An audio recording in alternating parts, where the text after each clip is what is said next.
Hello people, you are watching Winners and it's hashtag number. So guys, मैं आ गया हूँ bridge course का part 4 को लेके. So guys, ब्रिज फोर्स का पार्ट आ गया. इसमें हम करेंगे क्या?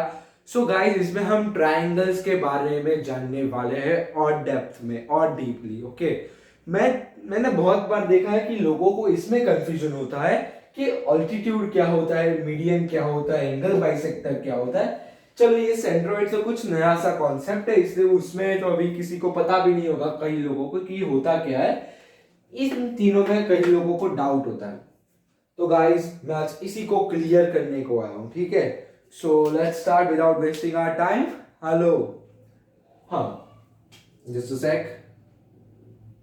ओके, से ऑल्टीट्यूड क्या होता है गाइस? ओके, ऑल्टीट्यूड, ये फर्स्ट ट्रायंगल है गाइस, ये ऑल्टीट्यूड बता दे. ऑल्टीट्यूड होता क्या है? ऑल्टीट्यूड ये होता है कि एक वर्टेक्स से दूसरी साइड में एक परपेंडिकुलर ड्रॉ किया जाता है. ऑल्टीट्यूड का दूसरा नाम क्या है गाइस?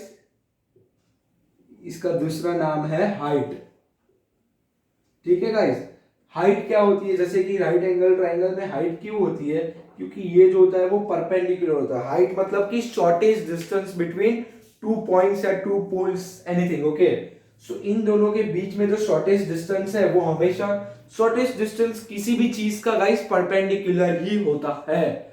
हाँ, एक थियोरम है, ये आप कह सकते हो, ये आपको एक फैक्ट है. ओके, आपको ये लर्न करना ही होगा कि शॉर्टेस्ट डिस्टेंस जो होता है गाइस वो परपेंडिकुलर ही होता है.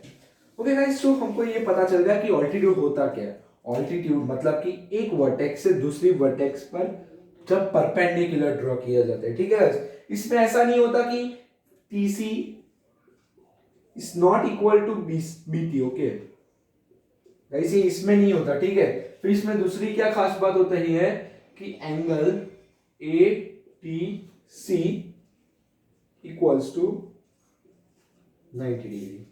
ठीक है, इसको हम ऐसे भी एक्सप्रेस कर सकते हैं कि एटी जो है वो परपेंडिकुलर है ना बीसी से. ठीक है गाइस, इसको हम ऐसे भी बोल सकते हैं. ठीक है, अब ये जो टू ट्राइंगल्स है वो कॉन्ग्रुएंट होना जरूरी नहीं है. ठीक है गाइस, वो कॉन्ग्रुएंट होंगे ही नहीं 90% केसेस में. अगर कभी कभार ये इक्विलैटरल ट्राइंगल हो गया और कुछ और हिंट दी है, मतलब कि इक्विलैटरल ट्राइंगल हो गया तो फिर ये कॉन्ग्रुएंट हो जाएगा गाइस. कैसे? कि ये बी ए होगा वो ए सी से इक्वल होगा, फिर जो एंगल ए बी सी होगा वो एंगल ए सी बी से इक्वल होगा, फिर ए टी कॉमन होगा. ठीक है, सो वैसे तो हम इसको कॉन्ग्रुएंट प्रूव नहीं. गाइस, जब भी ऑल्टीट्यूड हाइट दी हो तो वो इक्विलैटरल ट्राइंगल में हम इन दो ट्राइंगल्स को कॉन्ग्रुएंट बोल सकते हैं. ठीक है, कभी जब इक्विलैटरल ट्राइंगल हो. ठीक है गाइस, तभी ही इसको हम कॉन्ग्रुएंट ट्राइंगल प्रूव कर सकते हैं. वरना कोई नॉर्मल ट्राइंगल में अगर बोला है कि ऑल्टीट्यूड है तो एक ही हिंट दी है, इसका मतलब ये हिंट है, ये हिंट है. ठीक है गाइस, ये हिंट है. हिंट क्या दी है? इसमें हिंट दी होगी कि angle A T C equals to 90 degree, A T is perpendicular to B C. ठीक है गाइस, ऑल्टीट्यूड क्लियर हो गया? ठीक है. मीडियन में भी किसी को कंफ्यूज होता है ऑल्टीट्यूड और मीडियन में डिफरेंस क्या है. तो ऑल्टीट्यूड में एक वर्टेक्स से दूसरी साइड में परपेंडिकुलर ड्रॉ किया जाता है. इसमें एक वर्टेक्स से दूसरी साइड तक लाइन तो ड्रॉ की जाती है, लेकिन वो परपेंडिकुलर होना जरूरी नहीं है गाइस. ठीक है गाइस, जस्ट अ सेक. इसमें क्या होना जरूरी नहीं है? इसमें पी यू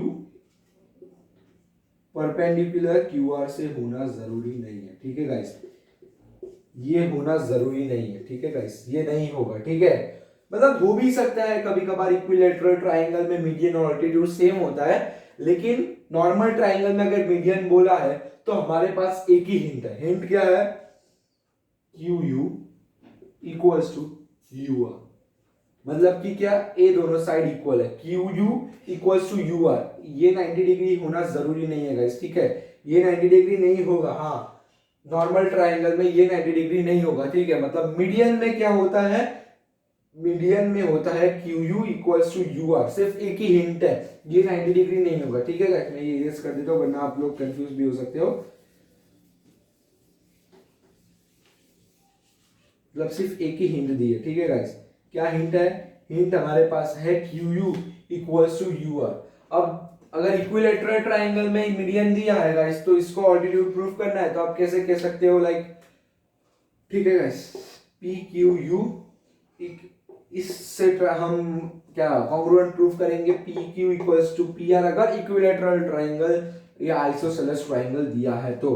फिर पी क्यू, फिर Q U equals to U R, फिर P U equals to P U, common हो जाएगा, ये दोनों हो जाएंगे इक्वल, ये दोनों होंगे लीनियर पेयर, सो पी यू हो जाएगा ऑल्टीट्यूड। किस में होगा ये, आइसोसेलेस और इक्विलेटरल, ठीक है गाइस। इसमें ये चेंज हो जाएगा ऑल्टीट्यूड में। कभी कब होगा ये चेंज, एक जस्ट सेक, इसमें गाइस ऐड कर दो, ठीक है गाइस। तो किसमें ये ऑल्टीट्यूड में चेंज होगा, तभी ये ऑल्टीट्यूड में चेंज होगा जब एक आइसोसेलेस से इक्विलेटरल ट्राइंगल दिया है गाइस, तो मीडियन और ऑल्टीट्यूड सेम होता है। कब, मीडियन या ऑल्टीट्यूड को हम दूसरा नाम है हाइट। तो जब भी इक्विलेटरल आइसोसेलेस ट्राइंगल दिया है तो हाइट मंजे के ऑल्टीट्यूड और मीडियन, ठीक है, वो दोनों सेम ही होगा, ठीक है। तो अब आगे बढ़ते हैं गाइस, ये तो हो गया क्लियर।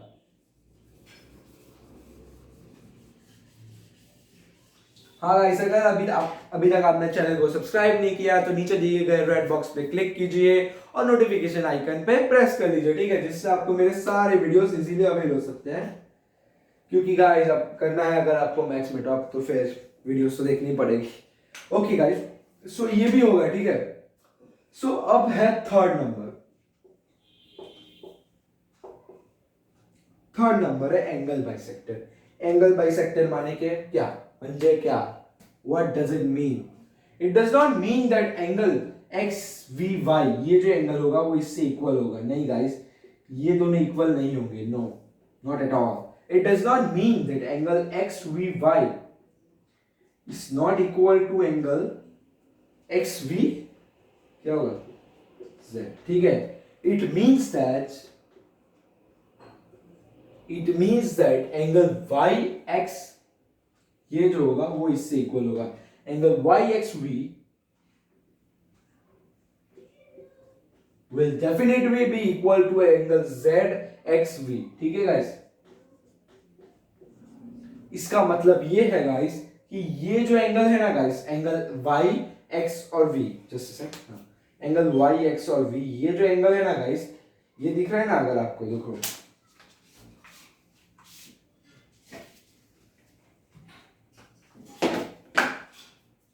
ये जो एंगल है ना गाइस, ये इधर से लेके इधर तक, ये जो 1 है ना गाइस, अगर इसको हम मान ले 2, ठीक है, 2 है गाइस ये, तो ये भी 2 ही होगा। Angle bisector means that this both angles will be equal, ये दोनों एंगल जो होंगे ना गाइस वो सेम होंगे, ठीक है, angle y x v and angle z x v, ठीक है गाइस।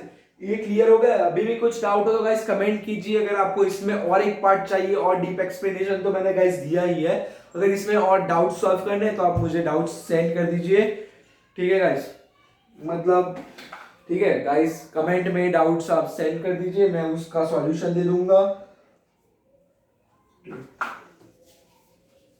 और अगर आपको मेरा ईमेल आईडी चाहिए तो मेरा ईमेल आईडी है royal ROYAL boy 0027 royalboy0027 उस पे भी आप मुझे सेंड कर सकते हो अपना डाउट्स, ठीक है। इसमें क्या होता है गाइस, इसमें होता है एंगल, सॉरी इस pen, angle y X V will be equal to angle z x v, ठीक है गाइस। ये भी हो गया। अब हमारा बचा है सेंट्रोइड। तो गाइस सेंट्रोइड का एक नया कॉन्सेप्ट है। इसमें होता क्या है, इसमें होता है कि ये जो पॉइंट है ना गाइस, इसको हम सेंट्रोइड, इसमें कोई डाउट्स नहीं है गाइस, ये 3 में डाउट होता है, I mean okay I know that, ठीक है, इसलिए मैंने इन तीनों में लिए एक वीडियो ये बनाई है। लेकिन ये मैं आपको 10th स्टैंडर्ड के लिए एक नया कॉन्सेप्ट बता रहा हूँ गाइस। इस साल की जो बोर्ड की एग्जाम थी ना, उसमें तो नहीं आया था, बट उसमें आने के हाई चांसेस थे क्योंकि ये एक नया कॉन्सेप्ट है।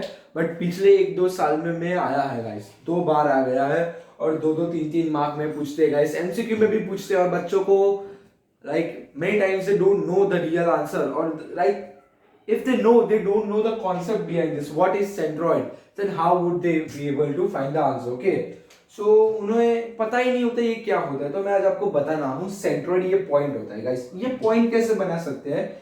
This point is the intersection of all the medians of a triangle। बताता हूँ इंग्लिश क्या है भाई, थोड़ा आराम से समझाओ।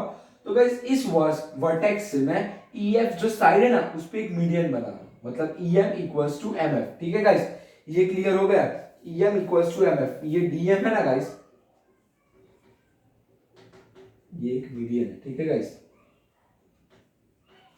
ठीक है गाइस, DM जो है वो मीडियन है। ठीक है, सिमिलरली FK जो है ना गाइस वो DE के लिए मीडियन है, मतलब कि KE equals to KD guys. ठीक है, क्या है ये? FK। ठीक है गाइस, ठीक है गाइस, ये FK है वो भी मीडियन है। हाँ, फिर ये जो गाइस EL है ना वो भी मीडियन है, किस साइड के लिए? DF के लिए, मतलब कि DL इक्वल्स टू LF। ठीक है गाइस, ये क्लियर हो गया? तो ये तीन मीडियन किस पॉइंट पे इंटरसेक्ट करेगा गाइस? इन तीनों मीडियन का पॉइंट ऑफ इंटरसेक्शन एक ही होगा और that point is known as, just a second मैं एक बार लिख लूं, EL इक्वल्स गाइस, EL है ना वो भी मीडियन है। ठीक है गाइस, तो this point is the intersection of all the medians of a triangle। Okay, so एक ट्राइंगल दिया गया है, उसके तीन मीडियंस, तीन वर्टेक्स से गाइस कितना मीडियन हो सकती है एक ट्राइंगल्स के? आप देखो, एक तो ए पॉइंट से, इस पॉइंट से और इस पॉइंट से, मतलब तीन ही मीडियन हो सकते हैं। तो इसमें मैंने इस मीडियन को बना दिया और सिमिलरली मैं इधर बना रहा हूं ये मीडियन। ठीक है गाइस, थोड़ा मतलब जस्ट थोड़ी साइड इरेगुलर है, बहुत स्ट्रेट नहीं है, मतलब आप समझ लेना उसको। ठीक है गाइस, तो ये जो पॉइंट है ना वो मीडियन है, मतलब कि ये दो इक्वल है और ये इक्वल है। पता चल गया? पता चल गया गाइस? तीन मीडियन का इंटरसेक्शन जिस पॉइंट पे होता है उसको हम सेंट्रॉइड बोलते हैं। अब इसमें कुछ नया सा भी कॉन्सेप्ट है, आपको एक बार मैं डीपली समझा देता हूं, पर गाइस मैं ट्राइंगल्स चैप्टर लाऊंगा इस 10th स्टैंडर्ड में, उसमें मैं आपको इसके बारे में बताऊंगा और डीपली। ट्राइंगल्स नहीं, वो कोऑर्डिनेट ज्योमेट्री गाइस, उसमें भी क्या होता है, इस क्वेश्चन आ सकता है। ये D, इसको अगर हम Z मान ले, ठीक है गाइस, तो ये DZ इज टू ZM है ना भाई, क्या DZ इज टू ZM, इसका रेशियो क्या होता है? इसका रेशियो होता है 2:1 गाइस। वर्टेक्स की साइड बड़ी होती है और ZM मतलब कि साइड की साइड जो होती है ना गाइस, वर्टेक्स की और जो साइड होगी ना वो बड़ी होगी, लेकिन जो साइड पे जो पे इंटरसेक्ट होगा ना, इस साइड पे जो ये साइड होगी ना वो छोटी होगी और ये इसकी डबल होगी। मतलब कि कैसे हम बोल सकते हैं, DZ equals to 2 times ZM। DZ equals to, ये Z है गाइस, 2 टाइम्स ZM। ठीक है गाइस, पता चल गया? अगर इसको हम y ले ले, ठीक है गाइस, इसको हम y ले ले इस पूरी को और इसको x ले लेते हैं, तो कैसे लिख सकते हैं? हम लिख सकते हैं कि y इक्वल्स टू 2x। ठीक है गाइस, पता चल गया? ये जो y होगी ना वो डबल होगी, उसकी जो रेशियो होगा वो डबल होगा, उसकी लेंथ होगी वो डबल होगी ZM से। हाँ, तो ये था इस चैप्टर में। मैं पार्ट 5 भी ला रहा हूँ सर्कल्स के बारे में, रेडियाई, डायामीटर, फिर सेगमेंट, सेक्टर, कॉर्ड, टेंजेंट के बारे में भी बता दूंगा। तो वो सब भी 10th स्टैंडर्ड में है गाइस। अगर आपको वीडियो पसंद आया तो लाइक कीजिए और till then stay tuned, bye bye.